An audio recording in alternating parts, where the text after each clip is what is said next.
5 things that suck about electric cars that no one mentions. What's up, everybody? It is safe to say that electric cars are here to stay. More and more companies are introducing electric vehicles, and it's undoubtedly changing the automotive landscape, mostly for the better. Although there are numerous advantages to owning an electric vehicle, which of course everyone talks about, there are still some things that suck if you're an EV owner. I won't mention the usual stuff like the high prices, range anxiety, or slow charging, but here are the things that no one talks about. Number 1. Slow top speed. Regardless of the great acceleration figures many EVs have, their top speeds are often stuck at a very disappointing 80 miles per hour or so. Due to the single-geared nature of the electric motor, the Volkswagen e-Golf, the Kia Soul EV, or the BMW i3 all have top speeds well below the 100 mph mark. Not really acceptable in today's world. Yes, there are blisteringly fast electric cars like the Rimac Concept S with a top speed of 228 miles per hour, but most ordinary electric cars are quite slow. Although their top speeds correspond with the speed limits in most countries, with the exception of Germany's Autobahn, a low top speed is still a huge downside.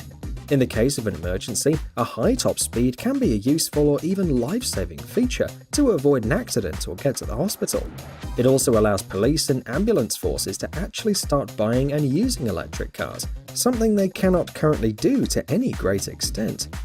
An example of this is the Volkswagen Up. The top speed of the current 74 horsepower Volkswagen Up, a tiny city car, is a modest 106 miles per hour.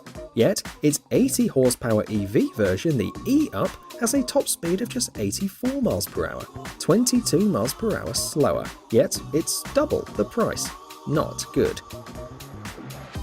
Number 2. Small interior space, especially in the rear.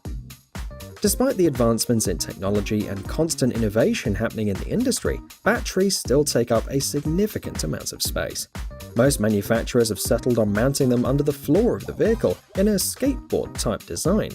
This sounds perfect in theory, but in real life it does mean that the floor has to be much higher than a conventional car, which takes precious space away from the passengers, especially in the rear. This can lead to a crouching-type position, where the passenger's knees are not supported. To counter this, seats have to be made higher, but then this leads to less headroom. If you're thinking about buying an electric vehicle for its spaciousness, whilst they gain in some areas, no engine taking up space for instance, they do lose in others.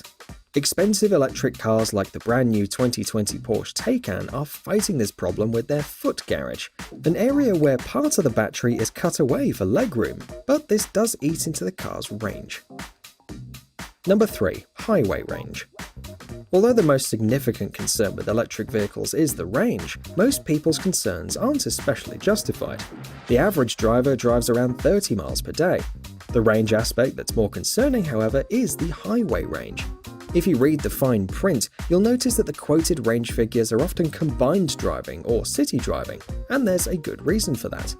Rather unlike combustion engines, electric vehicles do very well in city driving, but perhaps less so on the highway. All modern EVs use regenerative braking to add power to the batteries. Since there is a lot of braking in city driving, the battery pack gets a lot of power back, so less energy is wasted. As well as this, when stationary, the motor's doing absolutely nothing.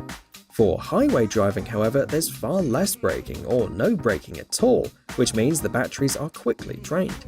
If you're planning longer trips with your electric vehicle, make sure to check its real-world highway range, particularly at your country's maximum speed limit, ideally when it's raining and uphill.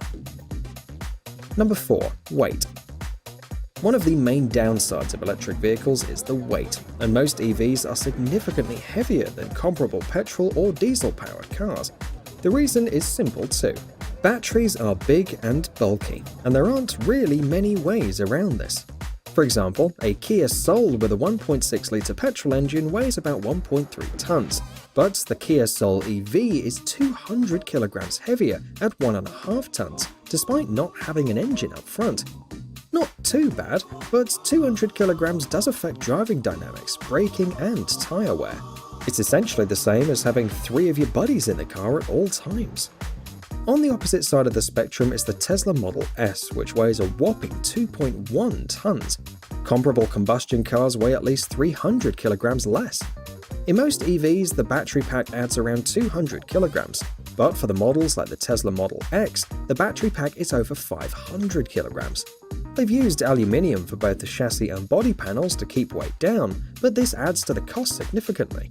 When an aluminium chassis is not used, like on the Audi e-tron, weight skyrockets significantly. Audi's new electric SUV weighs a whopping 2,565 kilograms, and that's still using aluminium body panels. Also, like a combustion car which becomes more efficient as the fuel goes down, the car becomes lighter, EVs are the opposite. The car weighs the same at 300 miles range or 3 miles range. This means that you've still got to lug a big, heavy battery around, no matter what. EVs are still more efficient, but it's still something to consider. Number 5. Easily traceable. You've probably never thought about it, but owning an electric vehicle, especially some of the more advanced models, could actually be putting your privacy or even safety at risk. Paranoid? Well, you should be. With all those sensors, autonomous driving systems, cameras, permanent 4G connection, and computer systems that memorize when and where you've charged your car, your daily activity is tracked, and there's potential for it to fall into the wrong hands. Currently in our combustion cars, they're pretty dumb. Leave your phone at home and your privacy will be preserved. Not so for EVs. Do you really want corporations and governments knowing everywhere you go? Okay, before things get all Alex Jones, you might not mind personally, but you don't have to be a criminal to have concerns. What if this information was hacked and leaked to the public? Large companies have been hacked before and will be hacked again, especially as this data is extremely valuable. Knowing where people have been with video and GPS data, backdated for years, would not only violate people's privacy, but could reveal company secrets, put famous people at risk, or even reveal people's driving habits to car thieves or burglars. No one ever talks about this with electric vehicles, but to some, it's very scary stuff. So there you are, 5 things that suck about electric cars that no one talks about. I'm not an electric car hater, but neither am I a fanboy who simply forgets about their faults. Did I miss any other things that suck? Let me know in the comments, and as always, thanks for watching. Cheers!